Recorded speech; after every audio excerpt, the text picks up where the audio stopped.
All right, what do we got here? In the basement, doing a little video. This one, I don't know, it's gonna be about like I'm getting ready to go on a boat. I'm not really, it's winter. But if I'm going on the boat, what am I bringing to do bait fishing? Like, what's my typical tackle setup? I don't leave tackle on my boat. Everything goes on, everything comes off every time we go out because I don't want stuff getting stolen. And the other thing is I want to rinse everything off that's been used.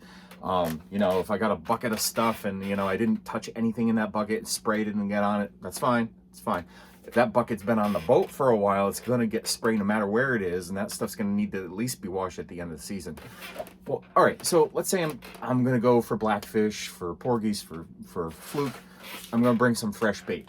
This is not fresh bait, but it's just an example. This is, what is it? It's clam stock, all right? You know, from going out clamming and everything. These are clams that I want to eat, not as bait. But it's an example. I tend to get clams, squid, spearing, from local bait and tackle shops.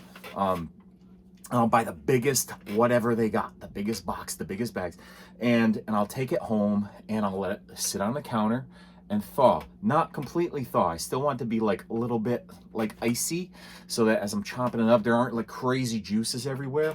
And what I'll do is I'll chop up all the clams into like the nice little bits, get rid of the stuff that won't stay on the hook, keep the nice stiff stuff, and I'll pack it into these little like to-go containers. I teach a preserving class, a freezing, drying, dehydrating class, and I talk about like, yeah, this is plastic, but it's like, this is great food storage, inexpensive stuff. Buy a whole bunch of these in lots of different sizes. If this would be about a serving size for one outing for me, all right, to go out for an hour or two, boom, fish, and then come back home. If I'm going out, so like this filled with clams, you know, all chopped up and everything, would be for me and a few people. You know, for me and a couple friends is to go out for a few hours. All right, and so I keep pre-chopped and everything. I keep it frozen in the freezer, and you know, so I tend to do that, like that bait gathering and stuff. Put on rubber gloves and do all that like winter, early spring, before the fishing really starts, and get it banked away in the freezer. Again, kind of pre-portioned, pre-cut. I take my squid and I take scissors and everything. I chop it into little rings, or I'll put it into like little slices. We got diagrams of that in the class.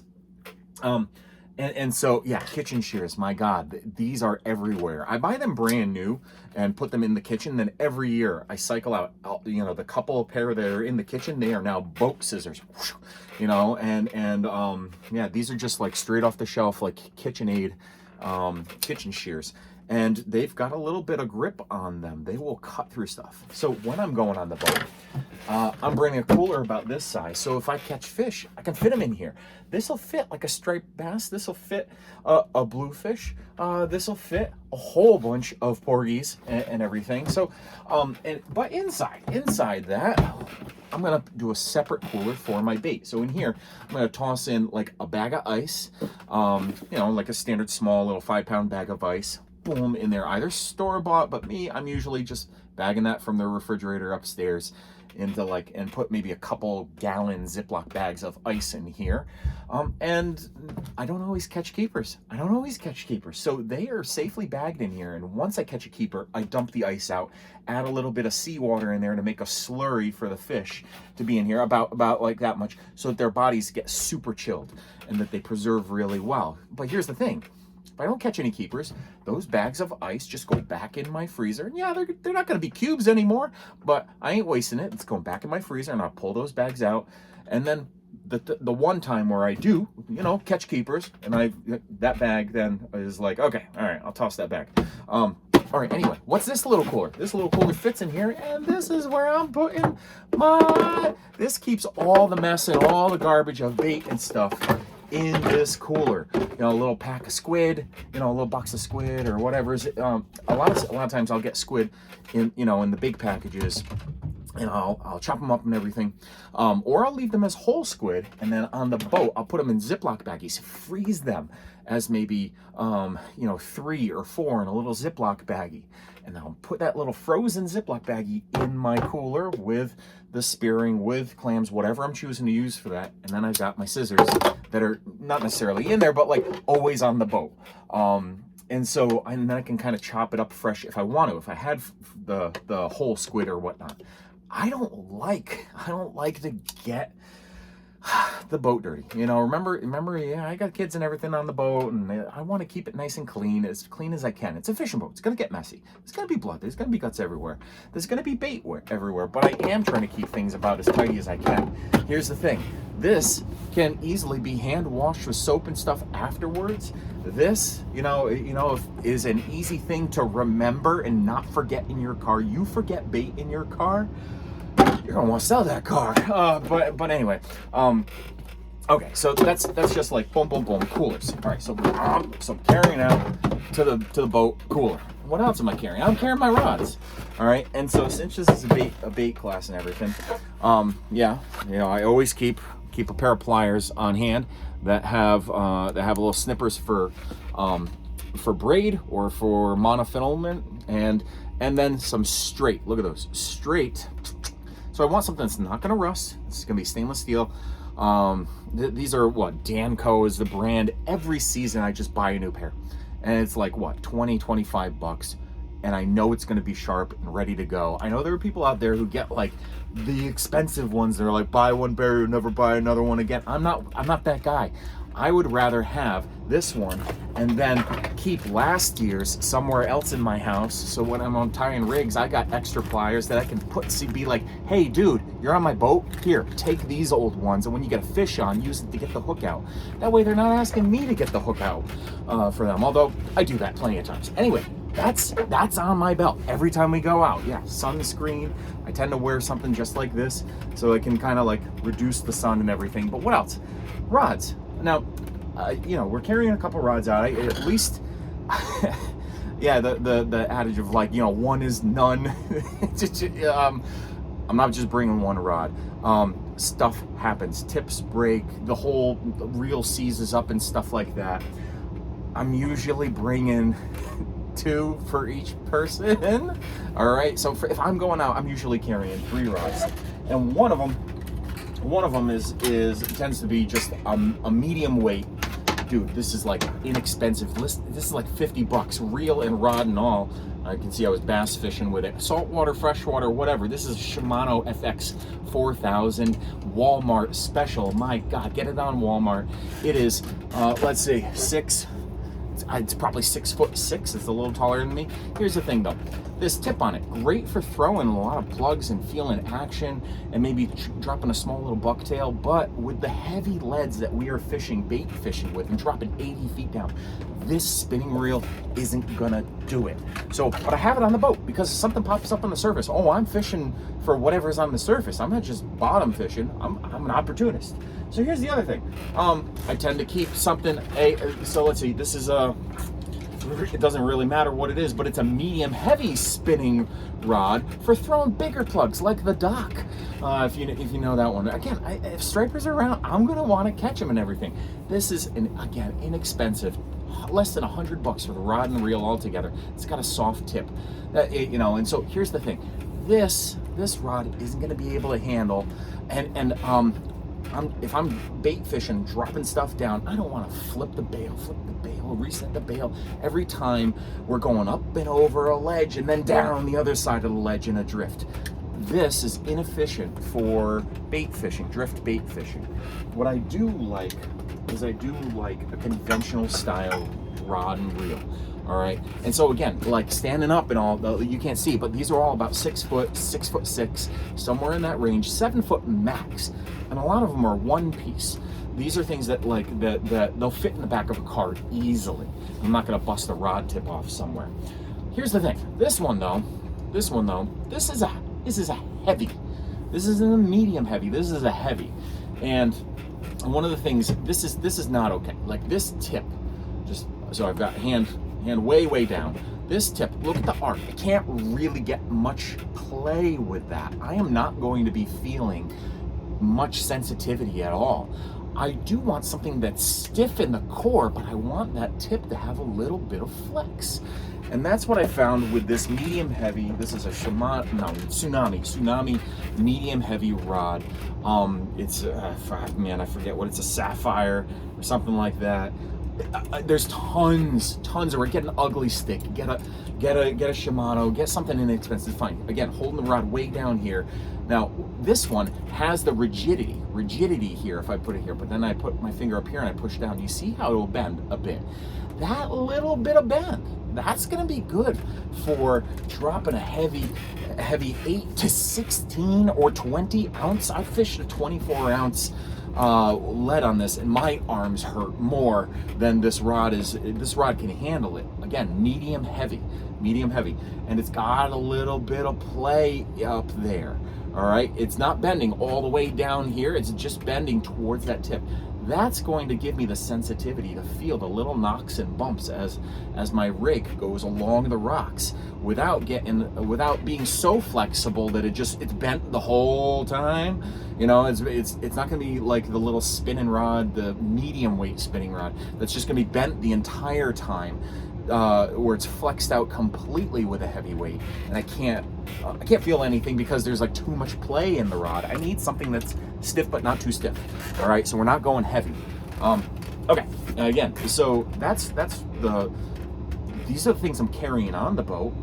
I used to carry around a set of split nose pliers. Now, I don't carry them on me, I just kind of have them on the boat. Here's what I will say about split nose pliers. The ones that are, here, hold it up like that. You see that curve in there? That's garbage. When you use that split ring, that plier to adjust and take a split ring off and everything, these twist and bend. You want something straight, and it's got a nice heavy tooth. This is a Cuda. This is and it's stainless steel.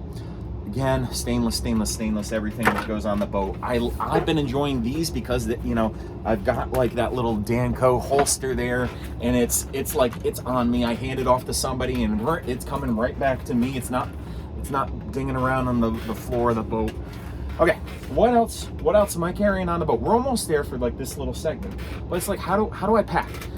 This place is like a mess. Again, it's my basement. But like down over here, I used to do a bucket like this. I don't do it anymore. But honestly, for 3-4 years, I used this, and it worked out okay. I would put lures around the edge, and I put stuff in these little pockets. It totally works.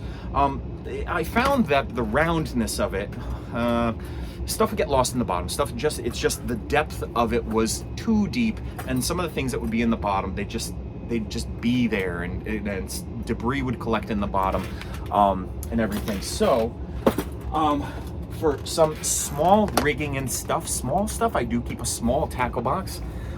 This is just for, like, you know, some on-the-go bucktails. I tend to keep, you know, like common hooks and 3-way swivels and angler clips and small leads, maybe a little bit of scent and stuff like that. This is like always in the boat, but it's not what I'm always fishing with. This is kind of like my, oh shit, I forgot stuff at home. All right, at least I got that little thing on the boat. But and so that one stays on the boat. I'm not worried if anybody takes that. Okay, this is usually going with me.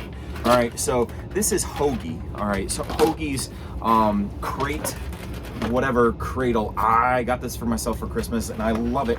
As I spin it around and everything, you'll see that this pocket, so this goes under the captain's seat and everything, so it's facing in the back of the boat.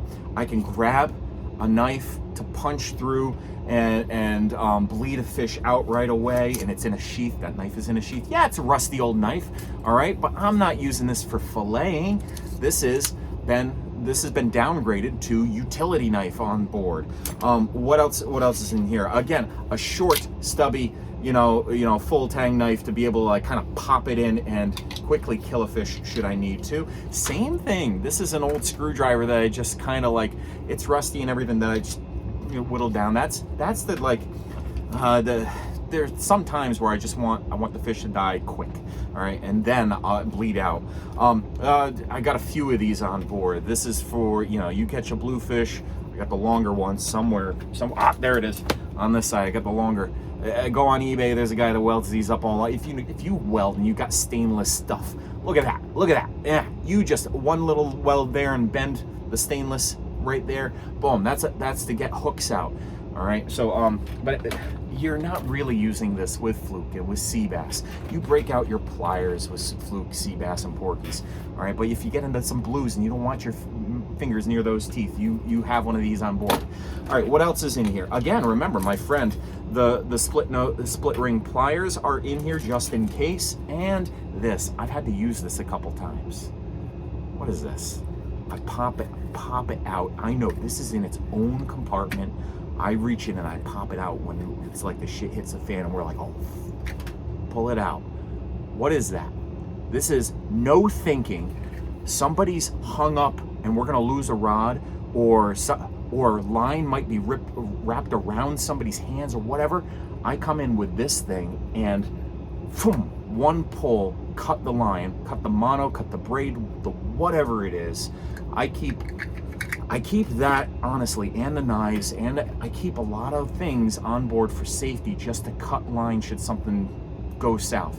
I got my own kids on board, I got my best friends on board, and if somebody's lead is stuck down at the bottom and something's happened, I want to be able to get rid of the line as fast as I can. Anyway, here's the thing that I love about this crate is that in it I can fit these like jig things that are like breathable. I can fit these Plano boxes with soft plastics and with other metal jigs and poppers and everything, big stuff, little stuff. They all stack in here really nice. And I always keep some spools of mono on board. Whether it's mono or whether it's fluorocarbon, I'm keeping a variety. What do we got? 50 and probably 30, yeah, 50 and 30 pound test ready to go at all times. All right, and I always keep the current year's regs for Connecticut and for New York. One on each side. It's got the seasons, it's got the side limits. I look this up, and before the season, gets going, I photocopy it, and then I put it through the laminator so it's waterproof. And this stays in here, it stays in my plug bag. I keep one in the center console of the boat anyway. I don't want to get caught poaching because I didn't know what the regs were. My memory forgot that the season closed for a week or whatever. I got it everywhere. All right, sunscreen's in there. There's other stuff. But what I really like that for holding on to stuff. Now I'm almost done. We're almost at 20 minutes here. What's the one last thing? Okay. So this is when I'm not, doing live bait and stuff. This is my artificials caddy. And so what do we got here? We got a little bath caddy. All right, it's a heavy duty bath caddy. All right.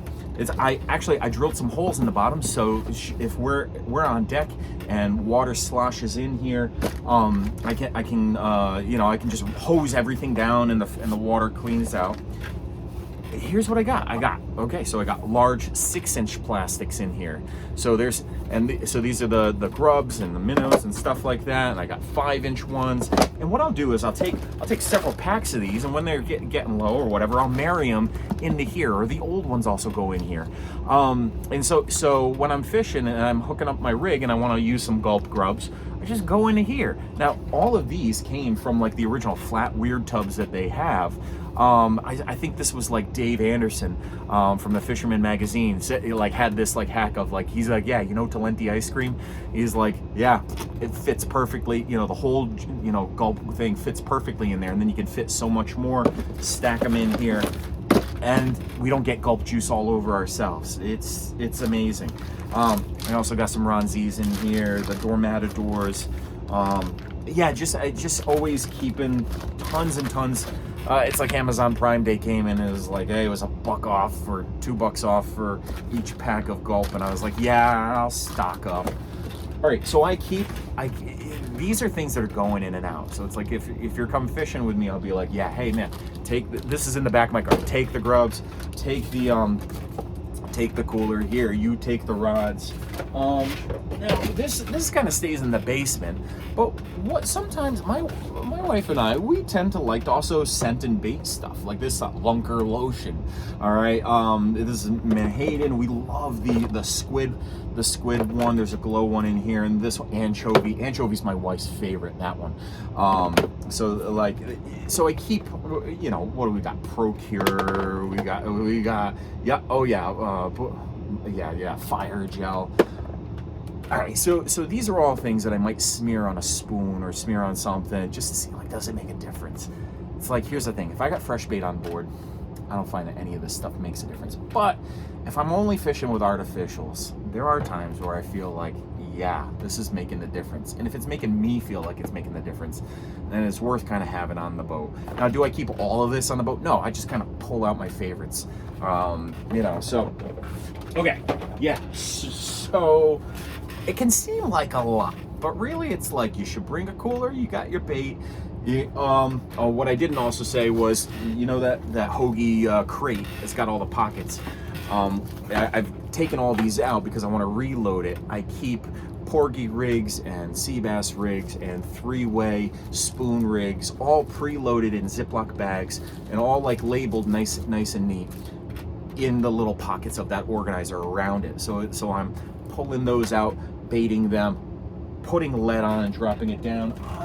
Lead, that is the one last thing. Lead is a pain to have on the boat. It's like banging around and everything. And you know what I found that's kind of handy to hold all the leads and everything like that, because we got like multiple pounds of leads. And it's like, if you put it in a cardboard box, that's gonna get ruined with water and everything. And it's like, you don't want leads banging around. I would love if somebody would like message me and be like, dude, this is the lead carrier that you need for having a variety from you know, 6 ounce all the way up through like 20 ounce. So I'm keeping all my bank sinkers in the cup holders in the back of my boat, and I keep extras in, like, you know, you buy fruit, it's in like a heavy duty bag like Costco. It's got like a handle on it. It's a big old bag meant to hold like 5 pounds of apples. I've been double bagging those, and they got the handle on them, and putting my lead sinkers, my bank sinkers, in those bags, and I keep that stored in the head of my boat. Yeah, so that, whatever. All right, I think that's good enough for this video. 22 minutes going over what I take on a fishing trip with me if I'm going bait fishing. Just to round it off, you know, a lot of times my plug bag that has all my striper stuff in it, soft plastic lures, this is like in the back of my car, so I can just pull over anywhere and go fishing a lot of different types of spaces. It's my security blanket, even though I don't always fish with this, and it's redundant. I have a lot of this stuff in that big white hoagie crate bag. I kind of, for the ease of, I don't know, it's a security blanket. I tend to also bring this on the boat with me. And then again, everything comes off. I didn't even mention the fly fishing, but it's like when fly opportunities come in that time of the season. Yeah, I'm also bringing fly rods, and you know, and that's actually light travel, because it's just going to be like a sushi roll of flies and the fly rod. That's actually the simplest one out of everything. That it is the fly fishing stuff. Okay, take care, folks. Bye.